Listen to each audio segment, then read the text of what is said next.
पीछे वाला रिवीजन कर लो जो थोड़ा। वेद, वेद की संख्या कितनी है? 4। बताओ विवाह, सबसे पुराना वेद ऋग्वेद। ऋग्वेद में मंडल की संख्या 10 गो। खील किस मंडल को कहते हैं? था भाई। 9वां मंडल किस देवता से संबंधित है? सोम देवता से। बताया गया है कि ऋग्वेद में ऋचाओं की संख्या कितनी है? 10,462 या कहीं कहीं इससे ज़्यादा भी देता है। और बोलेगा सूक्त की संख्या 1028। और मंडल बोलेगा तो 10 गो। ठीक है। बोला गया है कि ऋग्वेद में जो तीसरा मंडल है किससे संबंधित है? सूर्य देवता से। गायत्री मंत्र का उल्लेख है और इसको कौन लिखा है? तो विश्वामित्र जी ने।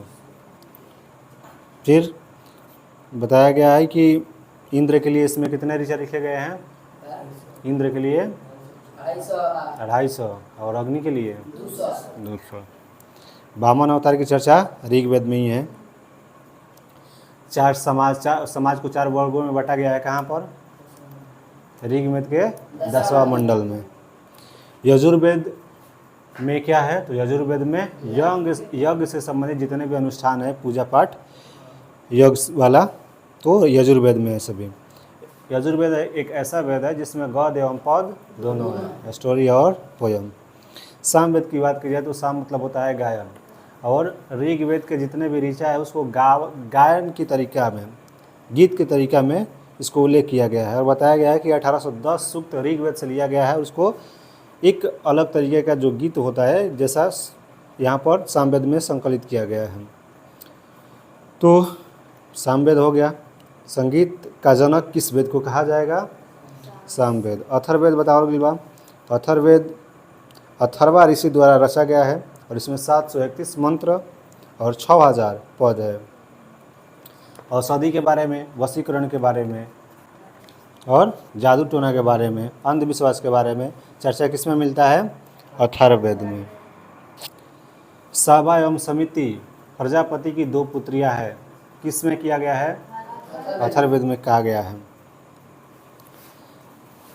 सबसे प्राचीन वेद अथर्ववेद हो जाएगा। और वेद को समझने के लिए कुछ ब्राह्मण, आरण्यक, उपनिषद, वेदांग की रचना किया गया है। बोला जाएगा कि वेदांग की संख्या कितनी है? तो वेदांग की संख्या हो जाएगी 6। कौन कौन? ज्योति, व्याकरण, छंद, शिक्षा, कल्प, निरुक्त, 6 गो वेदांग है।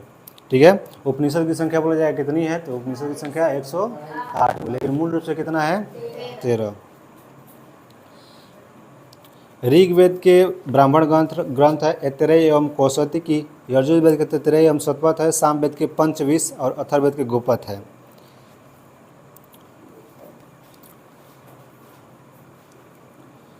पुराण, तो पुराण के बारे में, तो पुराणों की संख्या कितनी है? 18। पुराण 18 याद रखिएगा। 18। तो पुराण की संख्या कितनी है? 18। पुराण की रचना किसने किया है? तो उग्रश्रवा एवं लोमहर्ष तथा उनके पुत्र उग्रश्रवा। उग्रश्रवा इनके पिता, लोमहर्ष हो जाएगा ना। तो इन्होंने क्या किया है? वेद की रचना किया है, पुराण की रचना किया है। और पुराण में बोले तो कितने पुराण को यहाँ पर दिखाया गया है? अभी 5 महत्वपूर्ण है। मत्स्य, वायु, विष्णु, ब्राह्मण एवं भागवत। बोला जाएगा कि सबसे पुराना पुराण कौन सा है? तो मत्स्य पुराण।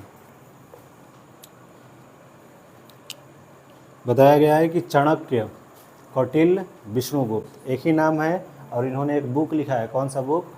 अर्थशास्त्र, जिसमें राजा का शासन करने का उल्लेख है। एक राजा कैसे अपना गद्दी बचा सकता है, कैसे शासन कर सकता है।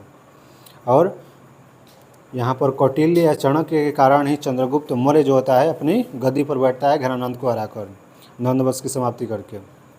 राजतरंगिणी बुक किसने लिखा है? कलहण।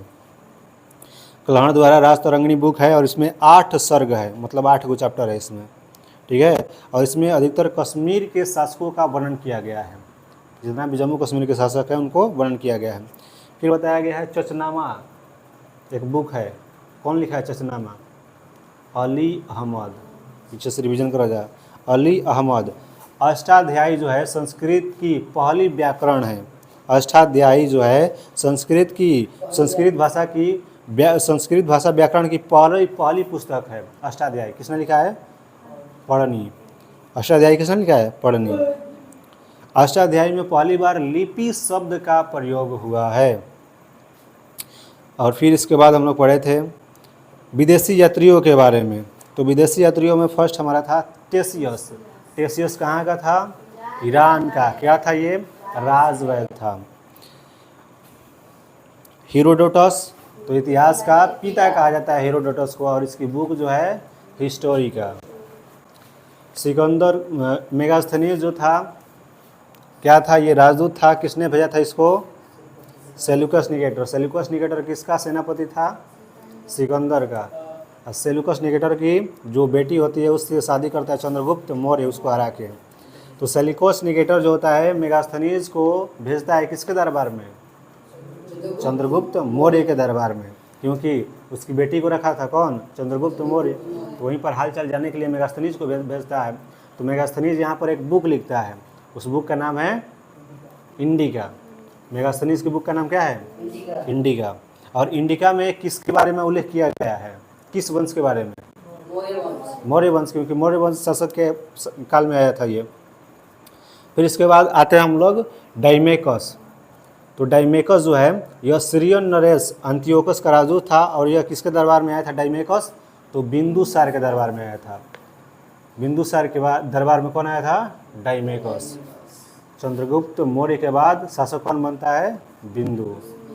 तो चंद्र बिंदु याद रखिए। चंद्रगुप्त मौर्य मौर्य वंश में, उसके बाद आता है बिंदुसार। मौर्य वंश में पहले चंद्रगुप्त मौर्य, चंद्र बिंदु याद रखिए। तो चंद्रगुप्त मौर्य के बाद बिंदुसार। बिंदुसार के दरबार में कौन आता है? डाइमेकस। याद रखिए। डाई मतलब व्यास होता है। डायमीटर क्या होता है? व्यास। अब व्यास एक वृत्त का निर्माण जो होता है बहुत सारी बिंदुओं के समूह से होता है। अब लोग मैथ में पढ़े होंगे, बहुत सारी बिंदुओं के समूह से एक वृत्त का निर्माण होता है। और वृत्त में क्या होता है? एक व्यास।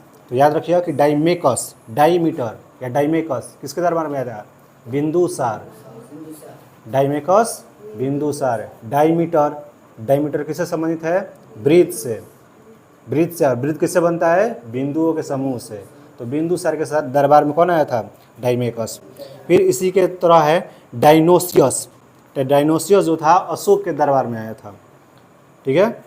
और फिर टॉलमी एक है। तो टॉलमी ने क्या लिखा था? भारत का भूगोल। टॉलमी क्या लिखा है? भारत का भूगोल। प्लिनी जो है किसने लिखा, क्या लिखा है? नेचुरल हिस्ट्री, जिसमें जिसमें भारतीय पशु, पेड़ पौधा, खनिज पदार्थों के बारे में विवरण मिलता है नेचुरल हिस्ट्री में। और एक और बुक है जिसके बारे में लेखक की जानकारी नहीं मिलती है। कौन सी है? पेरिप्लस ऑफ द एरिथ्रियन सी। इसके बाद हम लोग चीनी लेखक के बारे में पढ़े थे। तो फाहियान कहाँ का था? तो चीनी यात्री था फाहियान। और किसके दरबार में आया था? तो चंद्रगुप्त थप्पड़ बजिए भी, चंद्रगुप्त द्वितीय के दरबार में आया था। कौन? फाहियान जो है चंद्रगुप्त द्वितीय के दरबार में आया है। और चंद्रगुप्त द्वितीय जो है मौर्य वंश से संबंधित नहीं है। किस वंश से संबंधित है चंद्रगुप्त द्वितीय? गुप्त वंश से। गुप्त वंश के संस्थापक होते हैं श्रीगुप्त के बाद आता है घटोत्कच के बाद आता है चंद्रगुप्त प्रथम के बाद आता है समुद्रगुप्त के बाद आता है चंद्रगुप्त द्वितीय। और उसके दरबार में कौन आता है? फाहियान। और लगभग ये कितना वर्ष तक रहता है? 14 वर्ष तक। और ये अपने बुक जो लिखता है उसमें चर्चा करता है किसके बारे में? किस राज्य के बारे में? भारत के। तो मध्य प्रदेश के बारे में चर्चा करता है और बोलता है कि मध्य प्रदेश के जो लोग हैं काफ़ी सुखी और समृद्ध हैं। फिर इसके बाद संयोगन आता है और यह बौद्ध धर्म की जो चिट्ठी पत्री होती है उसको इकट्ठा करता है। ह्वेनसांग आता है किसके शासनकाल में? ह्वेनसांग हर्षवर्धन, बताया गया था। ह्वेनसांग हर्षवर्धन के शासनकाल में भारत आता है। और इसने एक बुक लिखा है CU की। और ये 138 देशों का विवरण इस बुक में मिलता है। फिर लास्ट में आता है हमारा चौथा नंबर इत सिंह। ये सबसे 4 गो नहीं आया था चीनी लेखक, बहुत सारा आया था, लेकिन 4 गो के इतिहास में हमारी जानकारी मिलती है। ईत्सिंग जो जब आया था तो ये नालंदा विश्वविद्यालय में और विक्रमशिला विश्वविद्यालय के बारे में वर्णन करता है, ये अपने जो बुक लिखा है उसमें। अरबी लेखक के बारे में हम लोग बात करते हैं तो अरबी लेखक इम्पोर्टेंट है एक अल-बरूनी। ये मोहम्मद महमूद गजनवी के साथ भारत में आया था और यह तुर्कमेनिस्तान का है, जिसको अभी खारिज्म या ख्यू बोलते हैं, तुर्कमेनिस्तान का था।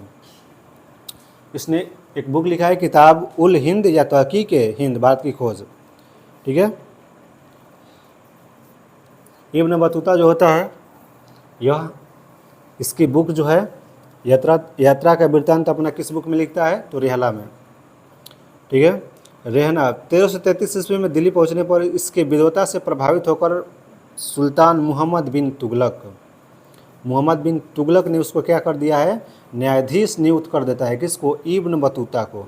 इब्न बतूता दो यहाँ पर एक तिब्बती लेखक दिया गया है तारानाथ। कंगयूर एवं तंगयूर नामक ग्रंथ की रचना करते हैं ये तारानाथ। मार्को पोलो तो यह 13वीं शताब्दी के अंत में पांड्य देश की यात्रा पर आया था और पांड्य इतिहास के बारे में अध्ययन करने के लिए इतिहास के अध्ययन के लिए उपयोगी है यहाँ पर मार्को पोलो। नेक्स्ट आगे देखते हैं हम पुरातत्व संबंधित साक्ष्य मिलने की जानकारी।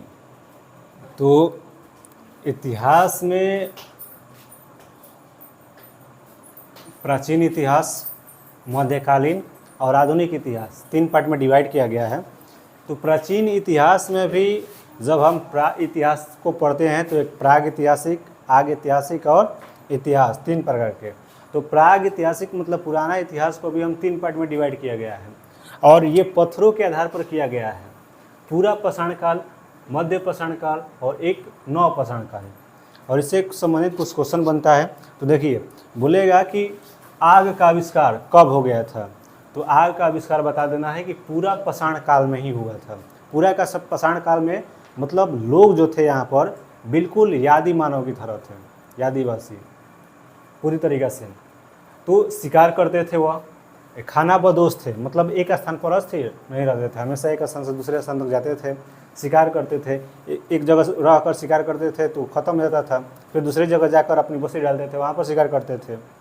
और धीरे धीरे इन लोगों ने आग का आविष्कार स्टार्ट कर दिया, जिससे कोई भी पत्थर उथर टकरा के आग का निर्माण, इन्होंने आग का आविष्कार शुरू कर दिया और धीरे धीरे ये आग जलाना सीख गए। अब पूरा पाषाण काल में ये सभी हुआ। फिर इसके बाद मध्य पाषाण काल में जब ये आग जलाते थे, शिकार करते थे, तो इनके पीछे कुत्ता जो था लगना स्टार्ट हो जाता है और फिर जो होता है ये पशुपालन स्टार्ट कर देते हैं। और पशुपालन में सबसे पहले पालतू किसको बनाए थे, कुत्ता को। इन लोगों के पीछे हमेशा घूमता था और इनकी मदद भी करता था शिकार करने में। तो सबसे पहले यहाँ पर पशुपालन की बोला जाएगा कि पशुपालन कहाँ से स्टार्ट हुआ है, तो मध्य पाषाण काल से पशुपालन स्टार्ट हो जाता है।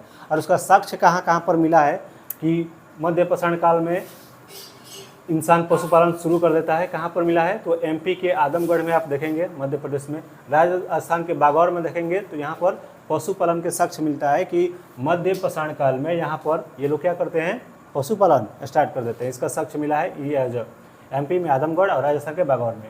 यहाँ पर औजार भी बनाते हैं ये, लेकिन वो औजार जो होता है किसका होता है, पत्थरों का होता है, नुकीला करके औजार बनाते हैं। चित्रकला, तो कल बताया गया था कि भीमबेटका, मध्य प्रदेश के भीमबेटका में जो है चित्रकला, इंसान उस समय कोई ऐसी भाषा नहीं थी जिसको समझ सकते थे, तो चित्र बनाकर व्यक्तित करते थे।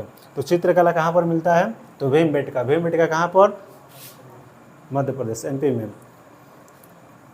फिर नव पाषाण काल जब होता है तो नव पाषाण काल में यहाँ पर ये खाना बदोश थे, शिकार एक जगह मिलता था, खा लेते थे, फिर उसके बाद दूसरा जगह जाते थे।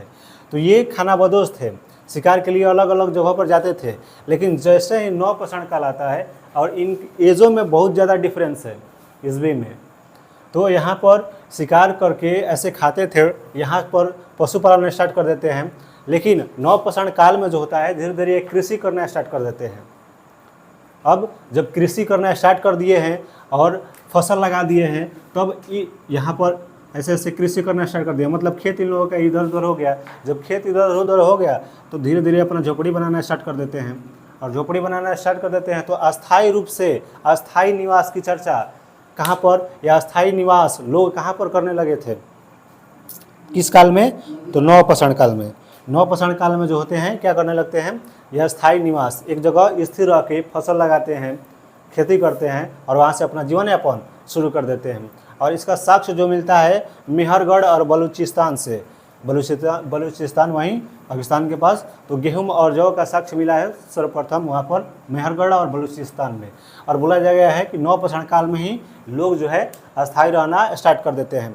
बोला गया जाएगा कि कृषि कब स्टार्ट हुआ था या कृषि कब लोगों ने करना स्टार्ट कर दिया, तो नवपाषाण काल में।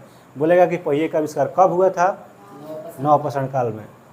ठीक है, जब कृषि करने लगे तो कृषि करने लगे ये लोग, तो उनके लिए गाड़ी उड़ी चाहिए, बैलगाड़ी की तरह यहाँ से कोई सामान ढोना हो तो पहिए का आविष्कार कर दिए। बताया जाता है आवश्यकता ही आविष्कार की जननी होती है। जब जब जिसका आपको ज़रूरत पड़ेगी आप धीरे धीरे उसका आविष्कार करने लगेंगे। ठीक है, तो यहाँ पर कृषि करना स्टार्ट कर दिया है। कृषि के कामों के लिए किसका आविष्कार कर देते हैं, पहिए का, पहिए से गाड़ी बना देते हैं। फिर इसके बाद फसल का साक्ष्य मिला है, तो फसल का साक्ष्य कहाँ पर, तो मेहरगढ़ और बलूचिस्तान में, गेहूं और जौ की। फिर बताया गया चावल का कहाँ पर साक्ष्य मिला है, तो चावल कोल्डिहावा से मिला हुआ है जो कि यूपी में है। चावल का साक्ष्य हमारे इतिहास में कहाँ से मिला है, कोल्डिहावा, कहाँ पर है, यूपी में। तो ये याद रखना है ये सभी।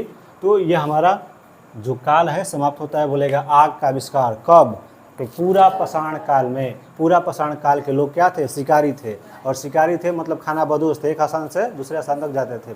फिर यहाँ पर पशुपालन स्टार्ट कर देते हैं मध्य पाषाण काल में, और इसका साक्ष्य कहाँ पर, तो एमपी राजस्थान के आदमगढ़ एमपी में और बागौर राजस्थान में मिला है। औजार स्टार्ट कर देते हैं मध्य पाषाण काल में, पत्थर का। चित्रकला जो होता है भीमबेटका से मिला हुआ है, चित्रकारी करके बताते थे। और अस्थायी रूप से निवास कहाँ पर करने लगते हैं, तो नवपाषाण काल में। कृषि साक्ष्य, कृषि कहाँ से स्टार्ट होता है, कृषि का साक्ष्य कहाँ से मिला हुआ है, नवपाषाण। नव मतलब नया, बुझा तनु, पुराना, मध्य और नया। और इनके बीच जो डिफरेंस होता है समय का, बहुत ज़्यादा डिफरेंस है। सबसे ज़्यादा यहाँ पर पूरा पाषाण काल में इंसान अपना जीवन व्यतीत करता है। फिर उसके बाद मध्य पाषाण काल में। तो इतना कुछ याद रखना है हमारा इतिहास, आगे इतिहास के बारे में। और बोला गया है कि सबसे पहला किस धातु का प्रयोग किया है, तो तांबा। किस धातु का, तांबा का प्रयोग करते हैं। चलिए अब मोहनजोदड़ो से देखते हैं कि क्या क्या सामान मिला था। ऐसे याद करेंगे तो आप बार बार भूल जाएंगे, तो लाइन से हम लोग याद करते हैं एक तरीका द्वारा। तो सबसे पहले मोहनजोदड़ो से क्या क्या मिला है, तो नर्तकी कांसा की जो मूर्ति है, सूती कपड़ा मिला है, स्केल मिला है, सीप का बना हुआ स्केल, गले हुए तांबा का ढेर मिला हुआ है, सोने की हार मिला हुआ है, पशुपति शिव की आकृति मिली है, हाथी का कपाल मिला हुआ है, बृहद स्नानागार और बृहद अन्नागार मिला हुआ है, एक विशाल सभा भवन मिला हुआ है, चौड़ी सड़क और कुम्हार का भट्ठा, और एक और था पुरोहित का मकान शायद, पुरोहित आवास, पुरोहित आवास। इतना सारी चीज़ें मिली हुई है। तो इसको कैसे याद रखेंगे, तो देखिए यहाँ पर मोहन बाबा बने नू, तुमका अगर एक बारात आयल बा, क्या आया है, बारात आया है, और बारात में कौन आई है, नर्तकी, डांसर। तो नर्तकी कहाँ पर, कांसा का नर्तकी कहाँ पर मिला हुआ है, मोहनजोदड़ो से। तो नर्तकी आई है, डांसर आई है, और डांसर क्या पहनी है, सूती का कपड़ा पहनी है, सूती का साड़ी पहनी है, सूती। और उस साड़ी पहनने के लिए उसका माप लिया गया होगा, स्केल से उसका क्या किया गया है, माप लिया गया होगा। और वह तांबा और सोना का 2 हार लगाई है, वो एगो तांबा के एगो सोना के। तो तांबा का ढेर और सोना की हार कहाँ पर, मोहनजोदड़ो सभ्यता से मिले हैं। तो क्या पे स्केल से मापी गई है उसकी साड़ी, और 2 हार लगाई है, एक तांबा के एगो सोना के हार। और उसका मोबाइल जो है, मोबाइल में पशुपति शिव या शिव जी के जो फोटो है वो लगा हुआ है, उसके वॉलपेपर, उसके वॉलपेपर लगा हुआ है किसकी, शिव जी की। उसकी वॉलपेपर मोबाइल में किसका लगा हुआ है, शिव जी की। और उसका जो कपाल है, सिर जो है हाथी के जैसा बड़ा है, उसका कपाल किससे बड़ा है, हाथी जैसा बड़ा है। और यहीं पर आई है और यहीं पर स्नान की थी, और यहीं पर आज खाना भी खाई थी। यहाँ पर स्नान की और यहीं पर खाना खाई। और फिर जब डांस करने के लिए जाती है समियाना में, तो एक विशाल सभा वहाँ पर लग जाता है लोगों की, देखने का बहुत सारा भीड़ लग जाता है। तो एक विशाल सभा बन जाता है, विशाल सभा, बहुत सारे लोग वहाँ पर देखने के लिए आ जाते हैं। और कहाँ हो रहा था शमीयाना, कहाँ पर गड़ा हुआ था? जस्ट चौड़ी एक सड़क थी उसी के पास में गड़ा हुआ था शमीयाना। कहाँ पर? चौड़ी सड़क थी उसी के पास में कहाँ क्या गड़ा हुआ था? शमीयाना। और वहीं पर पुरोहित आवास था। जब विवाह शादी हो रहा है तो पुरोहित, पुरोहित मतलब होता है एक हमारे ब्राह्मण, एक लोग जो हमारी कोई भी पूजा होते हैं तो उनको बुलाया जाता है। तो पुरोहित के आवास मतलब जो इनके घर पूजा करवाते थे उनका घर जो था वहीं पर था, पुरोहित आवास। और वो वहीं पर एक था कुम्हार का भट्ठा, भट्ठा जिसमें क्या करता है? क्या करता है? कहता है भट्ठा में जिसमें पकाता है अपना कोई भी बर्तन जो होता है उसमें पकाता है। तो कुम्हार का भट्ठा वहीं शमीयाना के पास में था। याद हुआ कि नहीं हुआ? फिर से देखिए यहाँ पर बारात में क्या आई थी? मोहन बाबा के नर्तकी। तो कांसा के नर्तकी कहाँ पर मिला है? हड़प्पा सभ्यता से। नर्तकी क्या बनी थी? मोहनजोदड़ो से। नर्तकी क्या पहनी थी? सूती का कपड़ा। सूती का कपड़ा किससे माप कर बनाया गया था? स्केल से माप के बनाया गया था। 2 हार पहनी थी, तांबा के एगो सोना के। फिर इसके बाद उसके वॉलपेपर जो था किसका था? पशुपति शिव या शिव जी का वॉलपेपर था। उसका कपाल जो था बड़ा था, हाथी के जैसा। और हाँ, बड़ा कपाल था तो बहुत ज़्यादा पानी लगेगा, तो इसलिए छोटा स्नान घर में नहीं गई, बृहद स्नान घर, बृहद स्नानघर। और बहुत ज़्यादा भोजन की तो बृहद अन्नागार, ठीक ना? तो हाथी का कपाल था, बृहद स्नानागार, इसीलिए उसको छोटा सा स्नान घर में नहीं ले गया, बड़ा स्नानगार में ले गया जाया गया। और अन्नागार, बहुत ज़्यादा भोजन की तो अन्नागार में उसको ले जाया गया। और जब वो डांस करने के लिए गई तो क्या हुआ? बहुत सारा विशाल सभा जुट गया वहाँ पर। और कहाँ हो रहा था शमीयाना? कहाँ पर टिका था? चौड़ी सड़क के जस्ट पास में। वहीं पर क्या था? पुरोहित जी का आवास था और कुम्हार का भट्ठा था। तो ये सारी चीज़ें याद हुआ कि नहीं हुआ? बोलेगा कि हाथी की कपाल कहाँ पर मिली हुई है? किस सभ्यता से? मोहनजोदड़ो से मिली हुई है हाथी का कपाल। बोलेगा पशुपति शिव की आकृति कहाँ पर मिली है? तो मोहनजोदड़ो से मिली है। स्केल, सीप वाली स्केल कहाँ से मिली है? और तांबा वाली स्केल कहाँ से मिली थी? हड़प्पा सभ्यता से मिली थी। याद हो जाएगी ना हुई? तो मोहनजोदड़ो इतनी सारी सामान मिली थी, तो मोहनजोदड़ो वाली सामान याद हो गई, सिंधु घाटी सभ्यता वाला सामान याद हो गई। तो देखिए कालीबंगा, इसकी खुदाई जो होती है 1953 में होती है। बीबी लाल एवं बीके थापर ने किया था और यह घग्गर नदी के किनारे स्थित है। तो इसमें कौन कौन सा अवशेष मिला है, चलिए उसको देख लेते हैं।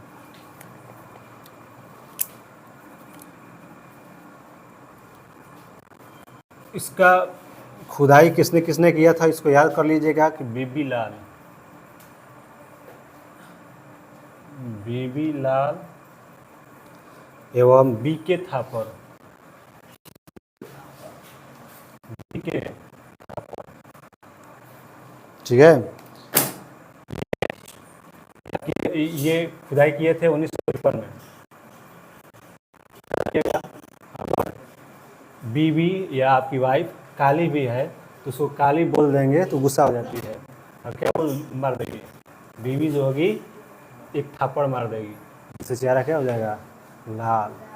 तो याद रखिएगा, बीबी को काली भी बोल देंगे, काली है तो क्या कर देगी? थप्पड़ मार देगी। तो बी के थापड़, जिससे चेहरा क्या हो जाएगा? लाल। बीबी लाल, बी के थापड़ 1953 में किए थे। तो इससे क्या क्या मिला हुआ है? तो जूता हुआ खेत का साक्ष्य, जूता हुआ खेत का साक्ष्य कहाँ पर मिला हुआ है? कालीबंगा।